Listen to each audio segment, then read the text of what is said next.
Good. Well, I've been really pleased with the players' sort of mental energy, intensity, how they're going about their preparation for this week. We have a lot of work to do. This is a tough preparation on both sides of the ball, very good defensive team, a lot of multiples on offense, very mobile quarterback, good skill players, good running back, a lot of adjustments to make to a lot of things. So we've had good attention, but we certainly can use every rep that we can get in terms of trying to take advantage of the opportunity we created ourselves to play in the SEC championship game. I think it means a lot to the team, and I think they've demonstrated that by how they've gone about their work so far this week. But as I said, we got work to do. I think the object is us understanding that we're going to have to work hard for everything we get in this game, and we're going to have to make them work hard for anything they get so that we don't really give them anything. And that's what we'd like to keep our focus on. Play well, execute well, take care of the ball, do the things you have to do to play winning football at your position. Don't really have anything on injuries or anything like that, so we're still rolling. Start in the middle, Cecil. Coach, there have been multiple reports about Coach Smart having another position. Is that anything you can address in those situations? You know, it's not my real position to confirm any of this stuff, and I really can't confirm it. But I will say this. You know, Kirby has done an outstanding job here for us. He's worked really hard to do a great job with our defense for 9 years now. I think the guy would be, and I've said this many times before, do a great job as a head coach. I think that everybody in this building is very, very focused on what we're trying to do for our team, because regardless of what anybody's opportunities are in the future, all those things get enhanced by us playing well in this game. So I think that's what everybody's focus should be, and I have no doubt about anybody in our organization, you know, focusing, you know, on this. And as I told the players today, everybody's focused on what we're doing for the game. The coaches really care about the players, and I think the players care about the coaches. And if you really care about the coaches and you know a guy's done a great job and he's worked real hard to create another opportunity for himself, you ought to be happy for him. Shouldn't be worried about it, shouldn't be concerned about it. And you also should know that we've had these situations in the past, and we always seem to bring the next best good coach in, so you'll continue to get good coaching and help you develop as a football player. So I think the players kind of get it, and so everybody's kind of zeroed in on what we have to do on Saturday. We're on the right with Aaron. And incidentally, don't ask me any more questions about that, because that's all I have to say about it. I can't say it. I don't have anything else to say about it. So don't ask. There is no more. I know you would like to some kind of way extract something out of this bottle. That's not there. It's not there. You all speculate and create things, and then you want people to respond to it. Get this bottle to respond to it, because I don't know anything more than that. I told you everything I know. So you can ask the bottle, but don't ask me. Aaron. A couple of the offensive linemen said they felt the bye week, they felt this when they kind of got better, whether it was stuff they focused on individually as a group. Did you sense, what's been the change in the offensive line limiting the negative plays since the bye? No, I think the cumulative effect of the repetitions that we've done, as well as I think we've done a little better job of practicing the things that we ended up playing in the game, which I think those repetitions help the players be able to execute better, make less mistakes, see those repetitions against more looks. And because the multiples that you see in a game sometimes are more than you can practice. Like, we can't practice every defense against. We got 220 pages of formations for Florida. All right, so you think we can practice every defense we have against every formation they got? Some things you just have to be able to play on principles, but the more reps you get on the things that you plan to play, is obviously going to help you against those things. Same thing with offense. You know, the more times you can rep something against the multiple looks that you're going to see, whether they're blitzes, whatever they are, the better chance you have to execute in the game, which eliminates the negative plays. So I think the offensive line is more confident now, but I think it's the way we practice the things, you know, that we're going to do in the game, and that has helped us. In the middle with Michael. With Derek being 6'3", almost 6'4", 242, what makes that unique about him and his running style, and what advantage does that give him as running back? Well, you know, I think Derek has a unique style as a player, and I think to appreciate that style, you have to say, look at the guy's production.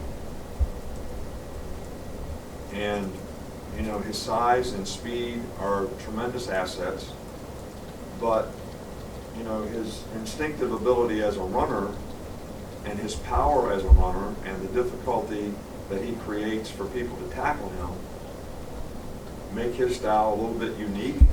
Now, I don't think that had anything to do with how tall he is, but it is a unique style, but it's a very effective style. And he's had an amazing year, and I'm sure he would be the first to compliment all the players that play with him that have contributed to him having a great year. And I know they'd like to finish it the right way. In front with Mark. Yeah, I know you say you have anything new on injuries with Kenyon Drake. Is he going to be able to play this week, and what's his status? He's been practicing every day. So he's been practicing every day. So when the game comes, we'll decide whether he can play or not. I can't make that call right now. If he continues to practice well and he doesn't have issues or problems, he's day to day. So today he practiced. If he feels good tomorrow, he'll practice tomorrow. And then if he feels good on Saturday and he thinks that he's ready to go and he's not apprehensive, I always ask the player, after he gets medically cleared, do you think you can win there and do your job with confidence and you don't have any psychological apprehensions? We're not having that conversation until Saturday, so I can't answer your question until then. Go back to this side with Matt.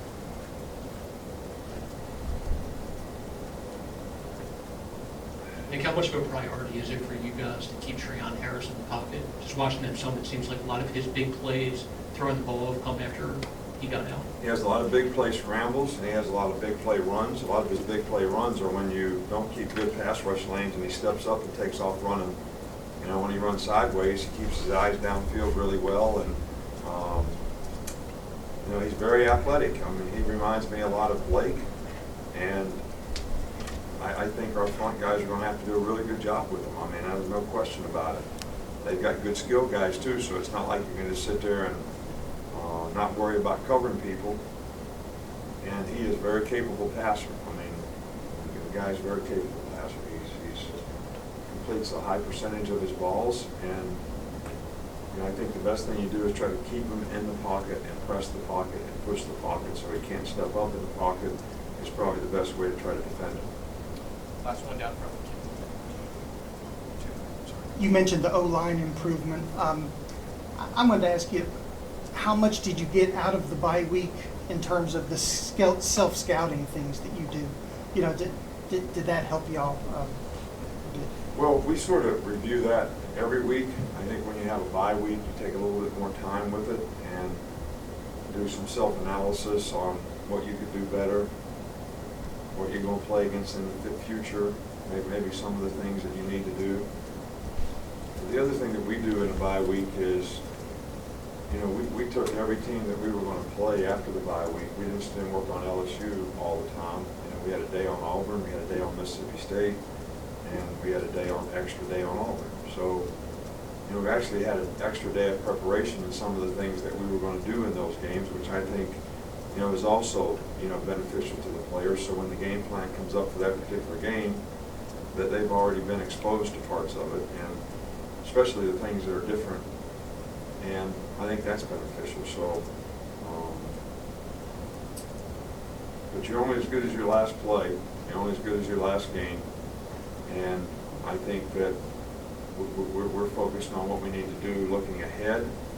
to try to play well in this game against obviously the best defense and the best team we played against all year. We haven't beat a team and won 10 games all year, so that's what we're focused on. Last one here with Kurt.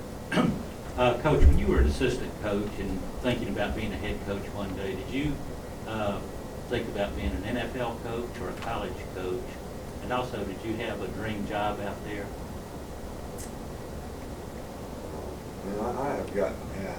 I've been asked so many, like, 20-year-ago questions. You know, it must be my age. I think they have a name for it when you can't remember stuff very well, but I won't get into that right now.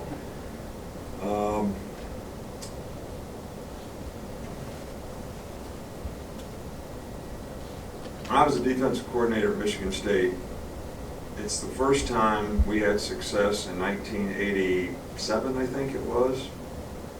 And we actually won the Big Ten championship, had the best defense in college football, and won the Rose Bowl. And Kent State, which is the school that I went to, job was open and I applied for it. And it's the first time that I was ever excited about thinking that I would have a chance to be a head coach someday. And I never got hired. So that's when I got a little frustrated and said, wow, if you did what you did here this year and they didn't hire you at your own school, you're probably never going to be a head coach. That's exactly what I thought. And that had a lot to do with me going to, a few months later, I went to the Houston Oilers and coached in the NFL for 2 years because I felt like, you know, I'll never get to be a head coach in college. So then after 2 years there, the Toledo job came open and there was interest there, so I ended up going there, but then went back to the NFL as Belichick's defensive coordinator. But really the job that I always thought about, because I spent 5 years at Michigan State, had a lot of good friends there, that's really the job I really kind of always wanted. And after those 4 years in Cleveland, got that job and really didn't care about any other job, to be honest with you. So, but I did think that I would go back to the NFL someday. I always thought that.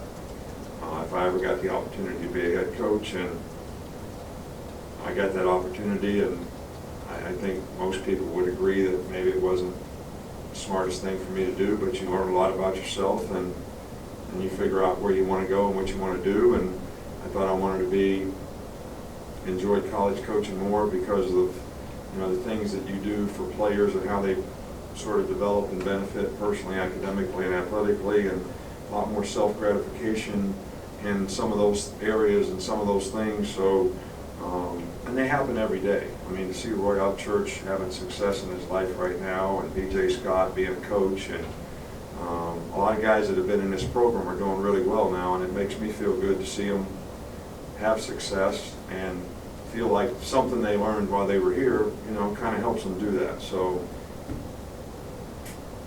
I don't know if I answered your question, but I don't think being a head coach is something I ever planned on. I never thought I'd have an opportunity for it. Then when I got an opportunity and didn't get it, I thought it had never happened, but it did. So, and I was fortunate to get at that opportunity and all the other opportunities that, you know, came our way, and certainly hope that we've done something to enhance the jobs that we've had in some kind of positive way. Thanks, Coach. All right, thank you. Thanks, Coach. Here's your bottle.